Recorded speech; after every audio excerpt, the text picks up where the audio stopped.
Well, and it was a surprise contraction in the third quarter as well, Marcia, confounding the expectations of economists. And as we'll Welcome to Live Economic News. In today's video, we are delving into the heart of the Canadian economy, bringing you everything you need to know about its current trends, market shifts, and economic indicators. Let's explore the intricacies of the Canadian economy together.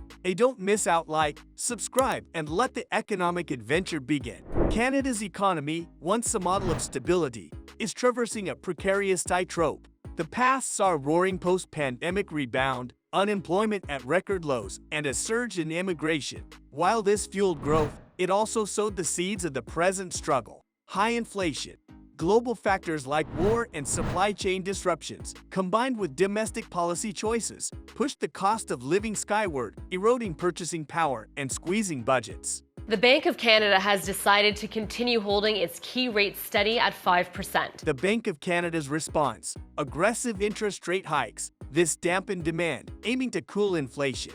But it also came at a cost: increased borrowing costs for businesses and individuals, slowing investment, and a housing market correction. The future is uncertain. Can Canada tame inflation without triggering a recession? The success of this balancing act hinges on several factors: the effectiveness of interest rate hikes, the resilience of consumers and businesses, and global economic developments. While some cracks are starting to show in the economy, like declining business formation, Canada's strong fundamentals offer a glimmer of hope. A diverse economy, robust social safety nets, and ongoing policy measures to address housing affordability and child care could soften the landing. However, the tightrope remains wobbly, and the next steps will be crucial in determining whether Canada walks towards growth or takes a stumble into recession. Canada's geography holds a captivating statistic. A staggering 80% of the entire Canadian population resides within a mere 100 miles of the United States border. Even more intriguing, half of all Canadians make their homes just south of this geographical line. One pivotal province, Ontario, stands out by contributing a significant 38% to the Canadian GDP. This concentration of population aligns with economic opportunities, as individuals tend to settle in regions with thriving economic activities. Consequently, major industries in Canada, such as real estate, mining, and manufacturing, are predominantly situated in these populous provinces. A visual representation in the form of a colored circle illustrates the percentage change in house prices across Canadian provinces over the past decade. Canada could be sitting on the biggest housing bubble of all time. That's according to one strategist who's warning that once it bursts, Canada could be thrown into a deeper recession. Over the last 10 years, Canada has experienced a noteworthy housing boom, with house prices doubling since the financial crisis. This surge in real estate values is largely fueled by consumer spending. In 2009, a government stimulus program aimed at bolstering the economy, combined with a central bank's interest rate hovering near 1%, prompted Canadians to accumulate debt to fulfill the dream of homeownership. The motivation behind these purchases often stems from the anticipation or concern that property values will continue to rise. While rising interest rates have momentarily tempered housing prices in the past year, a prevailing sentiment persists among many renters in Canada. Despite this temporary respite, the dream of homeownership appears elusive to a significant portion of the population. According to an Ipsos poll, a striking 63% of Canadians who do not own a home have given up on the prospect of ever achieving this milestone. The challenges and aspirations embedded in Canada's housing market continue to shape the nation's economic landscape. According to a recent report from the Canada Mortgage and Housing Corporation, CMHC, immigration has emerged as a key catalyst driving the demand for rental properties in the country. A substantial number of newcomers to Canada opt for renting homes initially rather than diving into property ownership, contributing significantly to the sustained demand for rental units. This trend isn't unique to Canada. It mirrors a global phenomenon where house prices, when compared to rents, appear relatively high in developed countries like the US and the UK, where the housing market seems more reasonably priced. However, what sets the Canadian housing market apart is the spending behavior of its consumers, who may be approaching the limits of their borrowing and spending capacity. In contrast to other developed nations, Canadians allocate a larger portion of their investment capital to housing, overshadowing business investments. Business investment, encompassing non-residential structures, machinery and equipment, and intellectual property, collectively accounts for a mere 9.3% of the gross domestic product, GDP. Conversely, robust growth in housing investment has propelled Canada's net stock of residential assets to surge by 18.9%, representing a substantial 22.0% of the nation's overall wealth. This unique pattern in the distribution of investment capital sheds light on the distinctive dynamics at play within the Canadian housing market. In Canada, a significant portion of the population tends to allocate their financial resources toward housing rather than investing in businesses. While this might seem like a sound strategy at first glance, concerns arise when contemplating the source of job creation in the absence of local investments. Business investment plays a pivotal role in fostering economic growth as it contributes to expanding the overall productive capacity of the economy through increased physical capital. This, in turn, enables the production of more goods and services with the same level of labor and other resources over the long term. In comparison to the United States, Canada exhibits a lower level of investment in businesses relative to its gross domestic product, GDP.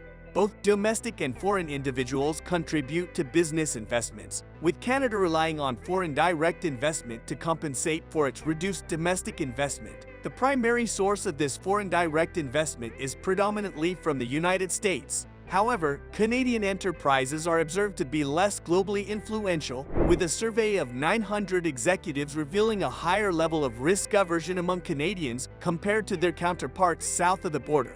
As Canada grapples with challenges in its partnership with the United States, there is a growing scrutiny of the nation's global economic presence. It becomes increasingly noteworthy that 6 out of the top 10 companies on Fortune's list of the world's largest, ranked by revenue, are either American or Chinese. In stark contrast, the leading Canadian firm, Brookfield Asset Management, a finance manager, holds a more modest position at 158th on the list. This discrepancy raises questions about Canada's competitive standing in the global business landscape, particularly at a time when geopolitical dynamics are in flux. Canada's economic landscape bears distinctive features shaped by its close association with the United States. As neighbors with a robust economic interdependence, Canada has formulated its economic policies and practices in response to the considerable influence of its southern counterpart. Notably, American companies often establish business operations in Canada,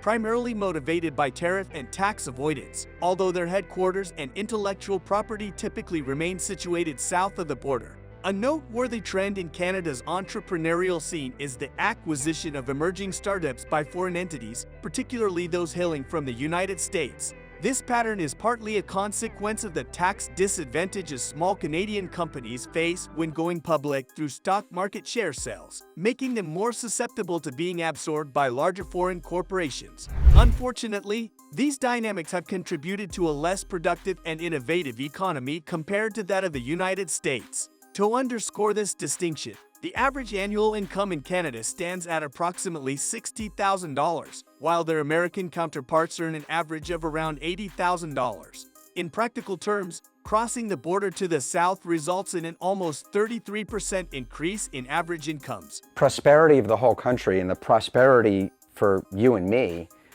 depends on productivity. It's important to note that a competitiveness index doesn't merely gauge how well a country competes against others. Rather, it measures the overall productivity of a nation.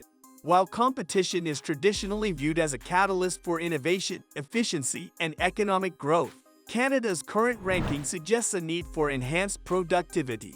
A decade or so ago, Canada demonstrated notable innovation despite facing formidable competition from larger and better-funded rivals. To maintain competitiveness, Canada must rekindle its spirit of innovation and creativity, leveraging the exceptional skills and talent within its diverse population. The IMD report underscores this potential, ranking Canada 11th in the world for talent. However, this advantage loses its significance if the country fails to retain and harness its talent domestically. Currently, a concerning trend is emerging as many talented individuals are choosing to relocate south of the border in pursuit of higher remuneration, posing a challenge to Canada's ability to capitalize on its skilled workforce. Since its peak of 3 million vehicles in 1999, Canada's vehicle production has declined to 1.4 million in 2020.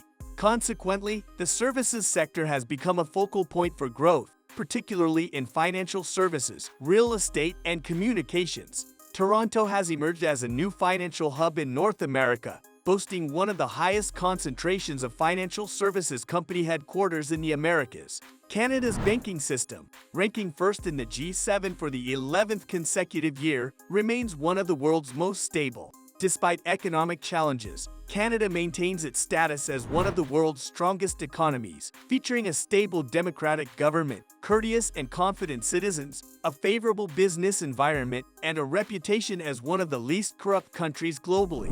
Nevertheless, persistent economic growth issues, ongoing since Canada's performance during the global financial crisis, are projected to persist, as indicated by OECD predictions. Now, here's a question for you. What aspect of Canada's economic story surprised you the most? Share your thoughts in the comments below. If you found this information insightful, don't forget to hit the like button and subscribe to our YouTube channel.